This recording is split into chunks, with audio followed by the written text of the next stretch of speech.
सभापति महोदय, मैं इस बिल के समर्थन में बोलने के लिए खड़ा हुआ, लेकिन कल से जो इस सदन में डिस्कशन चल रहा है सेल्फी पॉइंट का, प्रधानमंत्री जी का,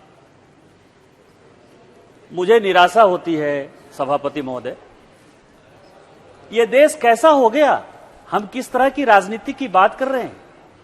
प्रधानमंत्री पहली बार सुनने को मिल रहा है कि वो किसी पॉलिटिकल पार्टी का आदमी है और यदि उनके साथ कोई सेल्फी ले लेगा, उनके फोटो के साथ सेल्फी ले लेगा, तो वो भारतीय जनता पार्टी का कार्यकर्ता हो जाएगा। इस देश की इसी मानसिकता ने देश को गुलाम रखा सर।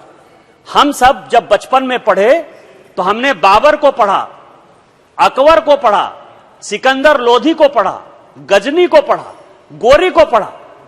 जिसने कि हमारे देश पर आक्रमण किया, जिसने कि हमारे बहु बेटियों की इज्जत ली, उनको ग्रेट किंग के तौर पर पढ़ने में, बोलने में किसी बच्चे का दिमाग खराब नहीं होता है। लेकिन यदि वो माननीय प्रधानमंत्री जी के साथ फोटो खिंचा लेगा तो उसका दिमाग खराब हो जाएगा, वो भारतीय जनता पार्टी का कार्यकर्ता हो जाएगा।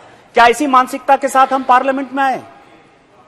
माननीय प्रधानमंत्री जी ने 15 नवंबर को बिरसा मुंडा के जयंती के दिन, बिरसा मुंडा जी ट्राइबल के भगवान हैं, पहले से है ना, आजादी के आंदोलन में बहुत बड़ा काम किया। 70 साल तक कांग्रेस का शासन रहा। वो पूरा का पूरा आदिवासी समाज जो है कांग्रेस को मदद करता रहा, सपोर्ट करता रहा। क्या आपने कभी भी 15 नवंबर को भगवान बिरसा मुंडा के जन्मदिन के दिन आदिवासियों के सम्मान की रक्षा करने के लिए कोई एक पुष्पांजलि भी अर्पित करने का काम किया? हम 15 साल से यहां पार्लियामेंट में है सर। 2014 के बाद का सिचुएशन अलग है। रूडी जी तो मेरे पहले आ गए। क्या इसके पहले किसी लोगों को पता है कि इस पार्लियामेंट बिल्डिंग में बिरसा मुंडा जी की भी प्रतिमा लगी हुई है? क्या किसी ने बिरसा मुंडा जी की प्रतिमा के ऊपर जो है माल्यार्पण किया है कभी? आप किस तरह की बात कर रहे हैं? हम तो करते ही हैं। माननीय प्रधानमंत्री जी ने प्रधानमंत्री जनमन कार्यक्रम वहां चालू किया और उसी का यह नतीजा है कि ट्राइबल यूनिवर्सिटी जो 2014 में, जब इस पार्लियामेंट में कोई कमिटमेंट होता है तो वो कमिटमेंट पूरा करने का काम सक्सेसिव गवर्नमेंट का होता है। और माननीय प्रधानमंत्री जी हमेशा डेमोक्रेसी में बिलीव करते हुए सोचते हैं कि जो भी कमिटमेंट हुआ है यहां पूरा हो। लेकिन 2014 के बाद ये 2023 में हम आए हैं इस बिल को लेकर। कभी इसके बारे में सोचा है कि 9 साल 10 साल कैसे लग गया? उसके पीछे एकमात्र कारण मैंने कई एक लोगों को देखा कि इलेक्शन का समय था, आपने बोल दिया, आपने कर दिया। इलेक्शन तो खत्म हो गया ना। अब तेलंगाना में कोई इलेक्शन नहीं है ना, इस यूनिवर्सिटी से कोई इलेक्शन में वोट नहीं मिलता ना।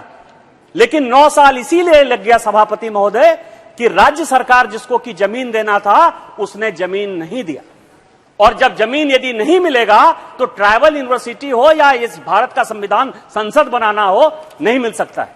मैं केवल 2-3 शब्दों में अपनी बात पूरी करना चाहता हूं और इस सदन के लिए बहुत इंपॉर्टेंट कि मैं जिस राज्य में पैदा हुआ, जहां मेरे पूर्वज हैं, जहां मेरे मां पिताजी रहते हैं, एक बड़ा राज्य है सर, अशोका द ग्रेट।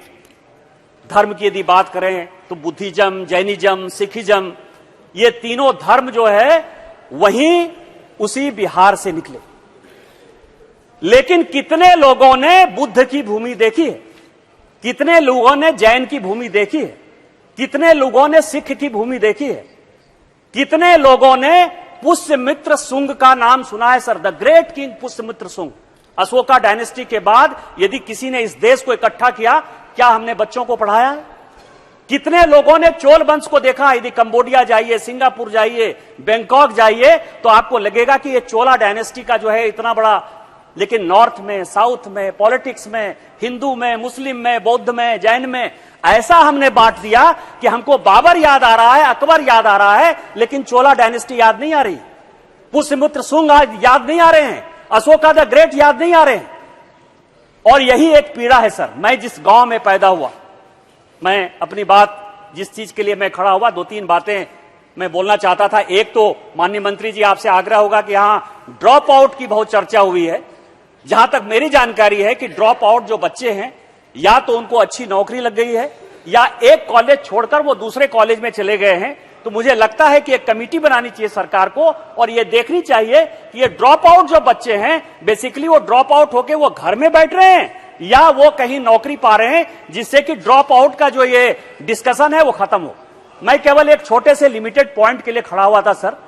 मेरा गांव विक्रमशिला है, यहां रूढ़ी जी बोल रहे थे, कल मैंने उनको आग्रह किया था कि आप गए हैं विक्रमशिला विश्वविद्यालय के बारे में बोलिए।